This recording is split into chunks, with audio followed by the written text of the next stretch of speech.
What's up, guys? I put up a short a while back about Hot Wheels and about them being a trap.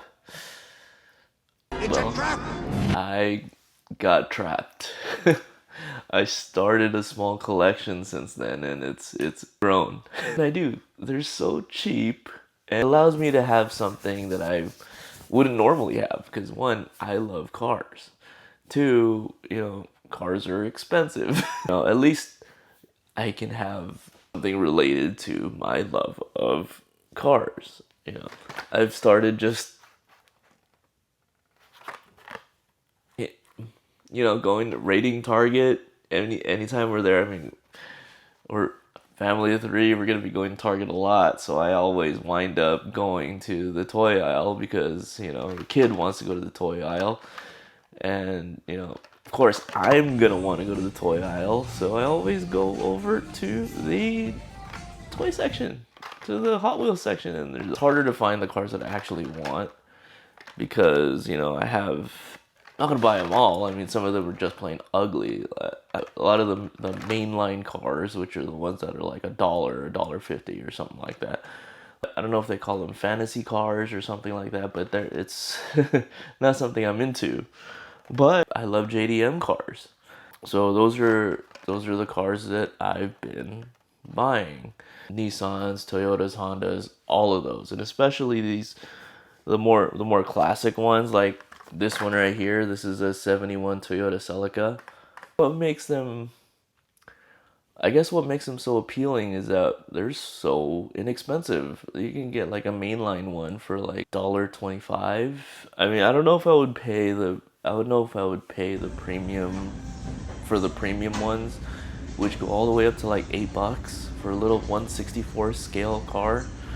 So I don't know. Would you? I don't know if I would do that unless this hobby really became something like crazy or whatever.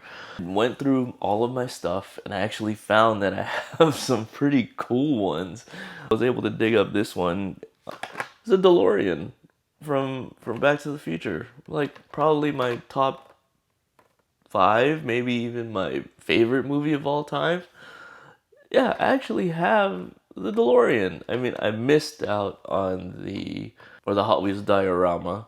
It's like a team transport one where it's scene from Back to the Future where Doc reveals said time machine at Puente Hills Mall. By the way, I did a video at Puente Hills Mall. Check it out right here. I love Back to the Future, man, but I wish I would have scored that one. I know a couple of my buddies have one, and I've looked up the pricing for them on eBay. Wow, they're going for a lot. A couple of terms I had to learn about this whole hobby.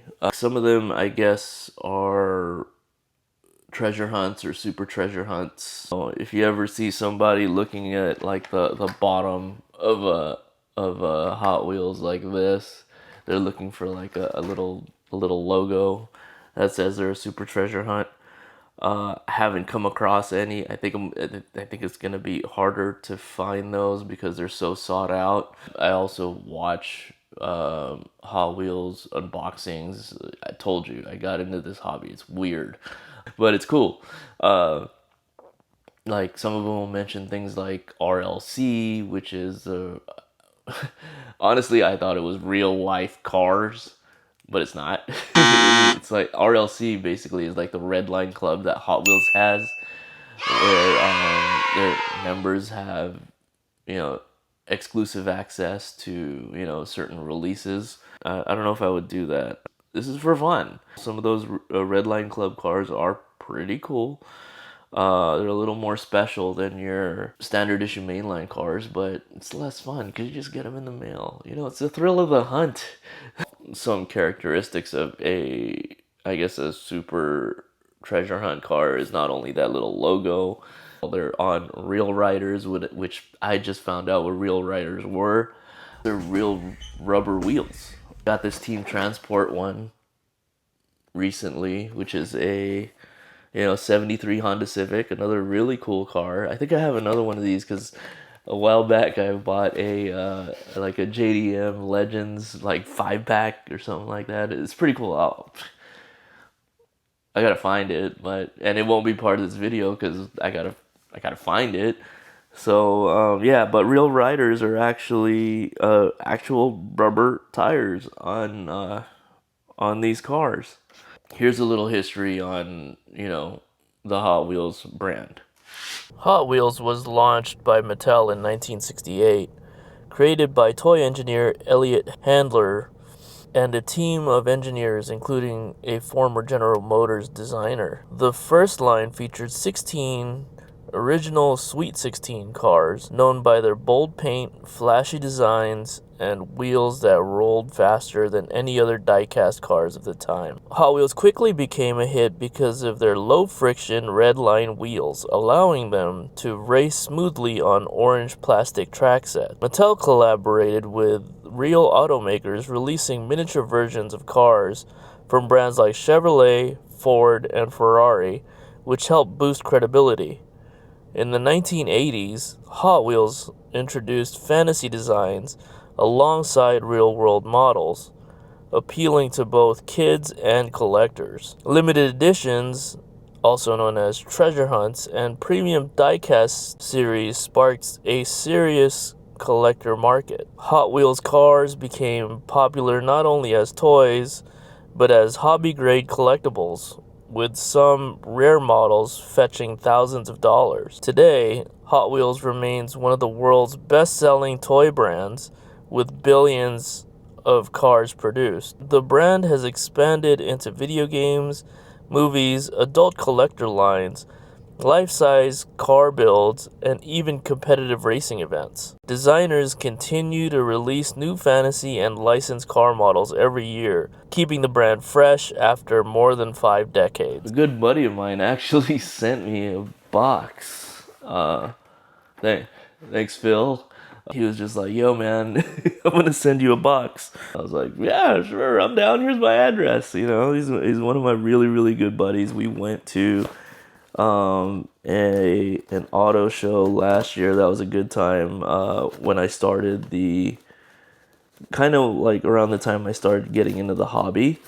And he kind of does it too. He has friends that sell Hot Wheels on the side. I don't know if I would do that. I mean, I might. I do have an eBay account, so I just have to, I guess, turn it into a seller's account. But he was like, this was a really pleasant surprise. I mean, he knew I was moving away and stuff, and kind of sent me, I guess, a homecoming gift. Speaking about that Japanese classics car show, I have a bunch of footage from that day, and I just haven't had a chance to put it together. It was a fun one though. I want to go again. I want to go again this year, but it's a little harder to go to those kind of events, especially when you have family and stuff, and interests don't really align. Oh man, he sent me a bunch of them. What the hell? What the hell, Phil? Look at these. Oh, what do we got? We got. Yeah, I was looking at one of these the other day at like Miniso. By the way, don't ever buy Hot Wheels at Miniso. They're crazy expensive. Subaru Brat. What else we got? What else we got? What else we got? Okay, so I drive a Mini Cooper. Homie sent over a Mini Cooper. It's a Countryman Rally Edition. I have a Cooper S, but this is pretty sick. Oh, what? Damn, Phil. All right, let's see. Here's the thing. Me and this guy, we love, those 70s era Toyota Celicas. Holy crap, bro. And this dude, look at this, sent me doubles. Two 1970 Toyota Celicas. Damn, Phil. So I got 5 of these guys now. That's freaking awesome. About my buddy Phil, we've been good friends for a very long time. We ran the Ragnar, which is a relay from like Orange County to San Diego. Hell of an artist too. I mean, he sent me some of his stuff. I don't know if you've seen me wear like this "Beware of Foodie" T-shirt. I bought that from him. That was very cool. I love some of the stuff that he creates. I mean, he's super talented. he did our engagement photos, and that was a good time. That was a fun night. Downtown LA and stuff. It was a really really fun night. So here's a sample of some of the stuff that he does. I think he took this one from his last trip to Japan. Super sick. The dude's a fellow Filipino, so he took this one. This is a jeepney. This is one of my favorite things that he does. Is he'll take his photos and he'll re-render them into like a really a piece of art. This is the back of a jeepney, which tying back to the original Hot Wheels is a Trap short that I did. It was a jeepney that I bought that I got trapped into this whole Hot Wheels collecting thing. This is actually one of my favorite logos that he did. Matter of fact, he did the logo for this channel. I kind of made a rough one, and he touched it up, and oh my god. I mean, that's why I use it so much. That's why it's part of this channel, because, it's so cool how he was able to retouch it. It's actually on the bottom of your screen somewhere, like either right here or right here. Click that to subscribe to the channel. This is one of my favorite ones that he did, was his Coffee Monster one. Ain't it cool? So in any case, yeah. That's my buddy Phil, man. Dude, thanks, Phil. Bruh, dude, we gotta get together. Maybe we can go to, if Jayla lets me, we'll go to the car show again this year. So in any case, here's his stuff. Go check him out. Blues Ninja. He's got a pretty cool store. He's got a lot of really really cool merch on there, like T-shirts and whatnot. Thanks, brother. So yeah. Anyways, I did start the hobby. Kind of like watching those downhill track videos that I've seen on the internet. They're just fun to watch, and maybe I'll make a track at some point, But I don't know if I have the space, but I do have a garage.